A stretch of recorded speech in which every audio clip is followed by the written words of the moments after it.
네 컴퓨터도 많이 들었지? 네, 컴퓨터 바꿔야죠.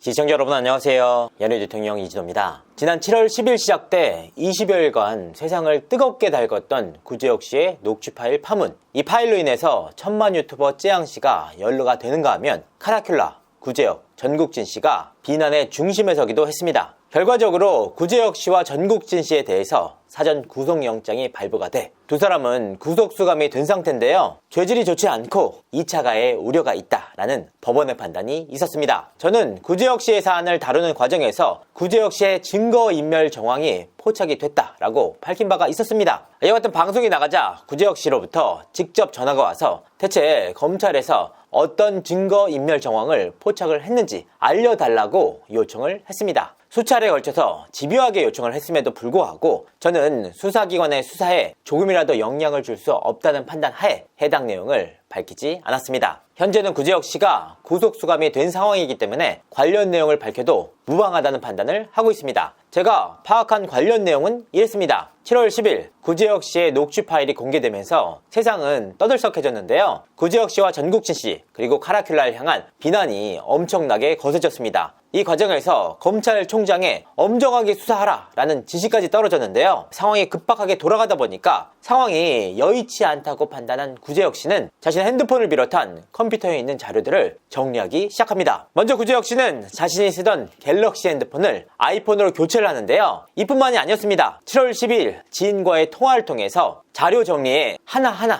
준비에 돌입합니다. 컴퓨터에 유리한 자료만 남겨둬라. 컴퓨터를 교체하겠다. 이와 같은 대화가 해당 녹취에 고스란히 담겨 있었는데요. 어떤 내용인지 시청자분들이 직접 한번 들어보시죠. 조사 들어갔고 수색은 아마 압수수색은 친대요.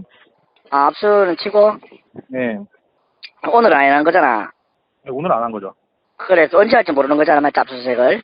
네. 그러면 형이 말한 대로 그 데이터를 완전 다 지우지는 말고, 네. 알지 무슨 말 조금씩만 이 안에 이를 되는 것만 좀 남겨놓고 네. 좀 없애놔라 좀. 불안하다. 알겠습니다. 네 컴퓨터도 많이 들었지? 네, 컴퓨터 바꿔야죠. 컴퓨터 바꾸고. 그냥 필요한 거 좀 전화해라. 네, 알겠습니다. 핸드폰도 바꾸고 컴퓨터도 바꾼다라.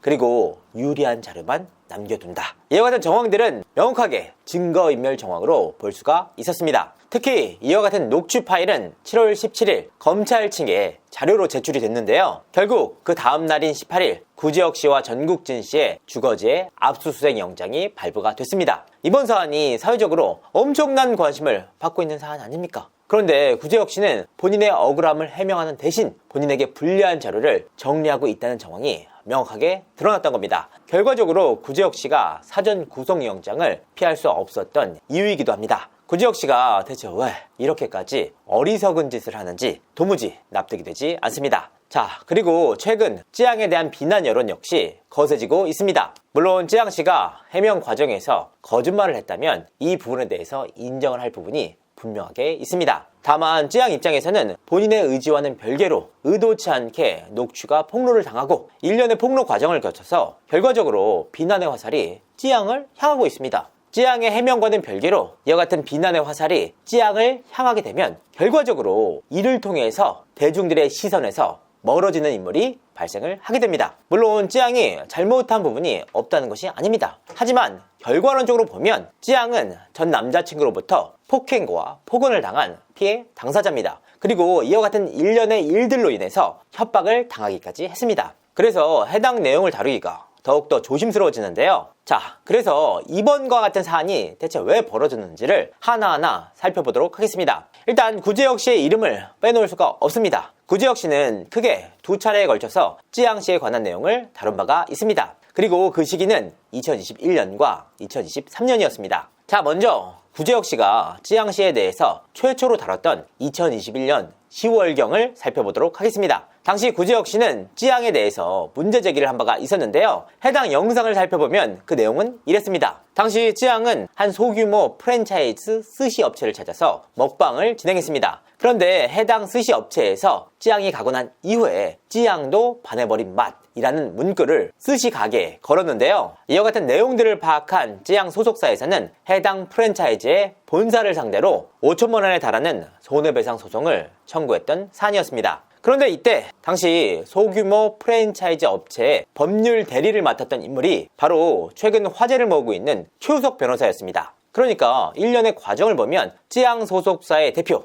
즉 찌양의 전남친과 구지혁 간에는 당시까지 그 어떠한 교류도 없었던 셈입니다. 그런데 이 과정에서 의아한 상황이 포착이 됩니다. 2021년 10월 6일부터 12일까지 무려 12차례에 걸쳐서 최우석 변호사와 구지혁 씨 간의 통화가 진행이 됐다는 겁니다. 구지혁 씨는 당시 찌양에 대해서 적극적으로 문제 제기를 하는 과정에서 기획소송 난무 부작용 우려라는 문제 제기와 함께 인플루언서들의 퍼블리시티권에 대해서까지 언급하게 됩니다. 사실 이와 같은 사안들은 일반인 입장에서는 굉장히 복잡하고 또 민감한 사안이었습니다. 법률적 조언이 없었다면 애초에 다루기가 어려웠던 사안인데요. 이뿐만이 아니었습니다. 당시 구지혁 씨는 찌양과 전 남자친구, 즉 소속사 대표 간의 동거 의혹을 최초로 제기했습니다. 당시 일련의 소송 과정에서 법원에서 온 법원 등기를 찌양 본인이 아닌 찌양의 동거인이 수령을 했다라는 근거를 통해서였는데요. 구지혁 씨는 이와 같은 기초 사실을 근거로 법원 등기부등본을 떼어보니까 당시 찌양의 소속사 대표가 찌양이 살고 있는 아파트,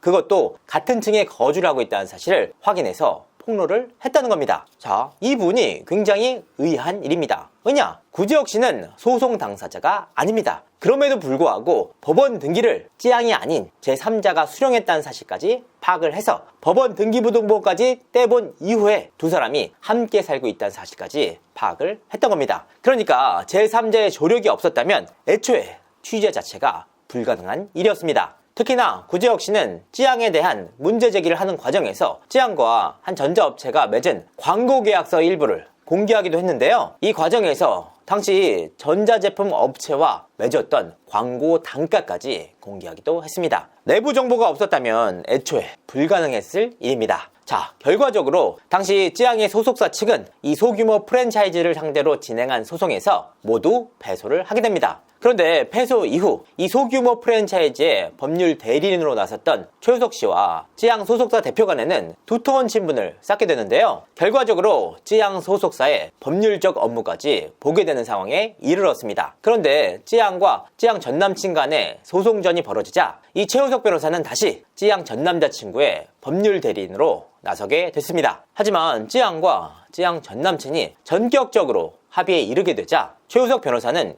2023년 2월경 찌양의 개인사와 함께 탈세 의혹이 담긴 자료까지 구지혁 씨에게 넘기게 됐습니다. 자, 이 자료를 넘기는 과정에서 의견은 엇갈리고 있습니다. 최우석 변호사는 찌양의 전 남자친구의 동의를 얻어서 구지혁 씨에게 제보를 했다라고 주장을 하고 있습니다. 하지만 찌양 전 남친의 유서가 공개된 이후 이와 같은 주장에 대해서 의혹이 일고 있는데요. 찌양 전 남친이 애초에 구지혁 씨에 대한 제보를 몰랐다는 내용이 유서상에 분명하게 드러났기 때문입니다. 결과적으로 구지혁 씨는 이와 같은 제보를 바탕으로 찌양 소속사를 찾아가서 5,500만원짜리 용역계약서를 체결했습니다. 이와 같은 용역계약서 체결 이후 구지혁 씨는 본인에게 제보를 한 제보 당사자가 찌양 전 남친이었다는 사실을 소속사 측에 전달을 하게 됐습니다. 이와 같은 일련의 과정을 통해서 찌양 전 남친은 찌양 측으로부터 2차 피소를 당하게 되는데요. 결국 죄의 무게를 이기지 못한 찌양 전 남친은 어머니와 함께 극단적인 선택을 했습니다. 하나하나 따져보면 굉장히 끔찍한 사안이 아닐 수가 없는데요. 이와 같은 끔찍한 사안이 결과적으로 구지혁 씨의 녹취를 통해서 세상 밖으로 나오게 된 겁니다. 하지만 이런 일련의 과정 속에서도 의혹은 계속해서 생성이 되고 있습니다. 유가족들이 공개한 유서와